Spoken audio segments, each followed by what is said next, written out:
Souveraineté alimentaire, avec un gros focus sur la production de riz, d'oignons aussi, et puis la pêche, un secteur clé là-bas. Donc très orienté développement local, économie de proximité. Tout à fait.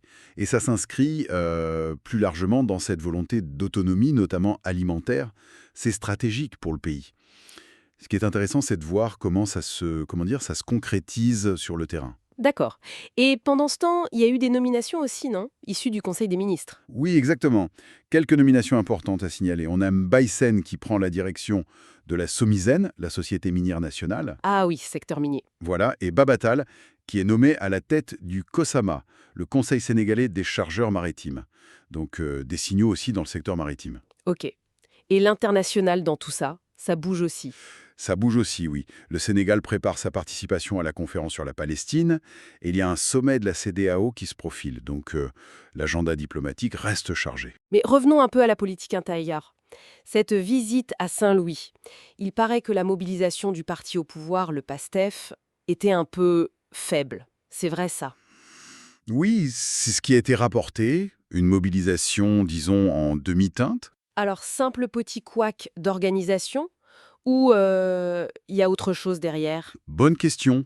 Ça pourrait être juste un souci logistique local, hein, ça arrive, ou alors ça pourrait peut-être soulever des questions sur la cohésion interne ou sur l'implantation réelle du parti à certains endroits.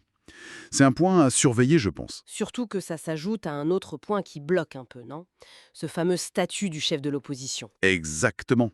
C'est un serpent de mer, cette histoire. Ce point constitutionnel, il est en suspens depuis 2016. Malgré le dialogue national, toujours pas de solution. Ah oui, quand même. Et ça, ça interroge forcément sur le bon fonctionnement des institutions, sur la fluidité du jeu démocratique, quoi. Ok, on passe au judiciaire. Grosse nouvelle, la Cour suprême qui donne raison à Aïssatou Diop Fall et son média Public SN. L'arrêt de diffusion demandé par le ministère de la Communication est suspendu. Oui, un coup de théâtre, comme vous dites. C'est une vraie victoire pour elle et plus largement pour la liberté de la presse au Sénégal. Ça doit être un sacré revers pour le ministère, non? Ah oui, clairement. C'est un désaveu. Ça remet en question cette politique de validation des médias que le ministère semblait vouloir instaurer. Le CDPS, le Conseil des éditeurs, a d'ailleurs salué très fort cette décision. Ça risque de faire jurisprudence, cette affaire, hein. C'est fort possible, oui. Ça clarifie un peu les règles du jeu. Autre affaire judiciaire qui fait beaucoup parler, hein. Moustapha Diakhaté, l'ancien ministre.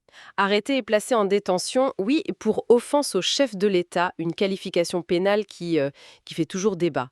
Son procès est apparemment imminent. Ça soulève quelle question, ce genre d'affaire?